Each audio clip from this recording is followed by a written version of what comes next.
안녕하세요. 증권사 리포트, 그 방대한 자료 속에서 핵심만 쏙쏙 뽑아드리는 시간입니다. 오늘은 페노션, 솔브레인, 또 선진, 오리온, 코미코 이렇게 5기업의 분석 자료를 가져왔습니다. 분야가 다양하네요.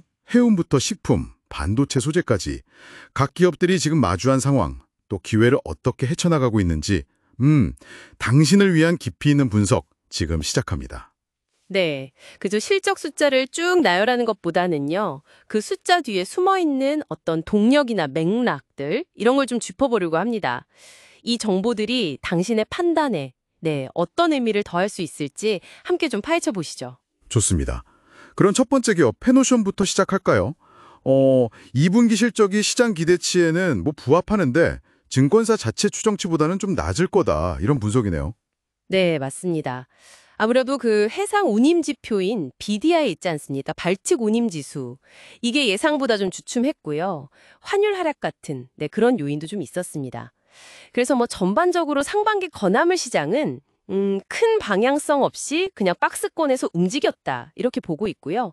하반기 BDI도 보면 한 1300에서 1900포인트 그 사이에서 좀 등락하지 않을까 예상합니다. 그런데요, 자료를 보니까 LNG 부문 성장률 전망치가 무려 441%? 이건 그냥 숫자가 아닌 것 같은데 엄청난데요? 네, 정확히 보셨네요. 이게 사실 과거에 수주했던 장기 운송 계약들이 이제 본격적으로 매출로 잡히기 시작하는 거거든요. 그러니까 단순 시황 개선이라기보다는 페노션이 계획했던 성장이 이제 눈에 보이기 시작하는 거죠.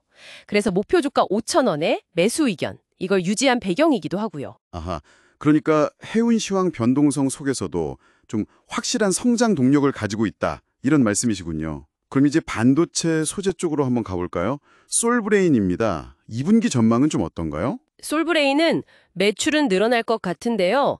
영업이익은 작년 같은 기간보다는 좀 줄어들 것 같습니다. 이게 지난 3월에 인수한 일본 기업 실적이 연결되고 또 일회성 비용도 좀 반영될 예정이라서요. 근데 이제 핵심 사업인 반도체 소재 쪽은 메모리 가동률 상승 덕분에 괜찮습니다. 견조해요. 그래서 하반기에는 점진적인 회복 기대해 볼 수 있을 것 같습니다. 보고서를 보면 2026년 모멘텀이 풍부하다, 이 점을 되게 강조하던데요. 구체적으로 어떤 기술 변화랑 관련이 있는 거죠? 3D 낸드 고단화, 차세대 D램 이런 말들이 나오던데? 네, 그게 이제 반도체 기술이 계속 발전하잖아요. 그러면서 필요한 소재도 계속 달라지는 거죠. 예를 들면 그 3D 낸드라는 게 메모리 셀을 점점 더 높이 쌓는 기술이거든요. 고단화라고 부르는데 높이 쌓는 거요? 네, 이 과정에서 인산 계열 시가객 수요가 늘어납니다. 또 새로운 D램 규격, D1C라고 하는데 이것도 그렇고 파운드리 공정 회복 역시 특정 화학 소재들, 불산계나 초산계 같은 소재 수요를 자극하게 되고요. 이런 기술 트렌드 수혜를 예상하니까 목표 주가도 25만 원으로 약간 올린 겁니다. 기술 변화의 흐름을 잘 타야겠군요. 알겠습니다. 다음은 선진입니다. 하림그룹의 돈육사업 계열사죠. 이번에 신규 분석 리포트가 나왔네요. 네, 그렇습니다. 2025년 실적 예상을 보면요. 매출 1조 8천억 원에 영업이익이 한 1,600억 원 가까이. 와, 이게 현재 시가총액의 거의 절반에 달하는 규모예요.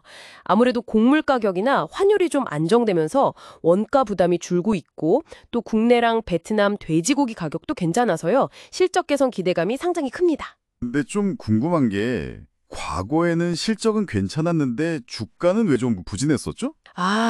그게 영업 자체는 잘 했는데요. 환율 변동 위험을 관리하려고 했던 그 파생 상품에서 손실이 좀 크게 났었어요. 그래서 순이익이 좀 깎였거든요. 파생 상품 쪽 문제였군요. 네.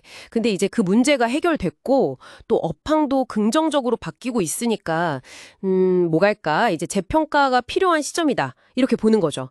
실제로 2025년 예상 실적 기준으로 PER, 그러니까 주가 수익 비율이 2배 수준에 불과해서 아주 낮다. 이런 분석입니다. 리스크는 해소되고 업황은 좋아지고 딱 그런 시점이군요. 자, 이번엔 소비재 기업 오리온으로 가보겠습니다. 원가 부담이 심하다는데 실적은 괜찮다는 평가네요. 맞습니다. 코코아 가격 급등 같은 그런 원재료 부담이 분명히 있죠. 소비 심리도 좀 위축되어 있고요. 그런데도 국가별로 그 시장 상황에 맞춘 전략으로 잘 대응하고 있습니다. 특히 중국 시장은 경쟁사들 재고 문제가 좀 마무리되면서 하반기에는 반등을 기대하고 있고요. 러시아는 수요가 워낙 강해서요. 생산 시설을 늘려도 계속 성장할 거다. 이렇게 보고 있습니다. 어려움 속에서도 시장별로 해법을 잘 찾아가고 있네요. 투자 얘기한 매수의 목표 주가 15만 원은 그대로 유지가 됐군요. 네, 현재 주가가 이익 전망치 대비해서는 여전히 좀 낮은 수준이다 이런 판단인 거죠. 12개월 선행 PER로 보면 한 10배 정도 되거든요. 특히 이제 중국 실적이 얼마나 회복되느냐 이게 주가 반등에 좀 중요한 열쇠가 될 수 있겠죠. 그렇군요. 마지막으로 다시 반도체 쪽으로 돌아와서 코미코입니다. 반도체 부품 세정, 코팅 사업을 하는 회사죠. 네, 코미코는 2분기 실적이 매출은 예상치에 거의 맞을 것 같은데 영업이익은 조금 밑돌 것 같습니다. 이게 수익성이 높은 자회사 미코세라믹스라고 있는데 여기서 일시적으로 재고 조정을 좀 했고요. 또 상대적으로 이익률이 낮은 국내 안성법인이나 미국 법인 가동률이 올라가면서 그 비중 변화 영향도 좀 있습니다. 단기적인 요인이군요. 네, 그렇죠. 근데 이제 큰 그림으로 보면 반도체 전방 산업이 회복되면서 국내외 법인 실적이 점차 좋아질 거고요. 자회사 신공장도 3분기부터 가동이 되니까 전체 실적은 꾸준히 우상향할 거다 이렇게 기대하고 있습니다. 단기적으로 약간 숨 고르기 후에 성장세를 이어갈 거다 이런 전망이군요.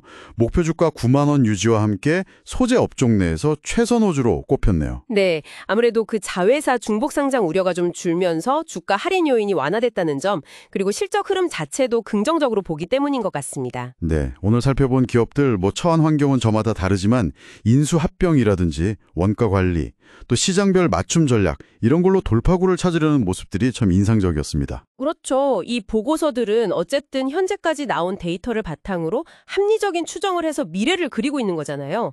하지만 당신께서는 여기서 한 걸음 더 나아가서 질문을 던져보실 수 있습니다. 만약 지금 예상치 못한 예를 들어 유가가 갑자기 급등한다거나 또 다른 공급망 교란이 발생한다면 과연 이 숫자들은 얼마나 달라질까? 이 분석들 너머에 있는 어떤 거시경제 변수들 중에서 당신이라면 어떤 지표를 가장 예의주시하시겠습니까? 다음 분석에서 또 흥미로운 내용으로 찾아뵙겠습니다.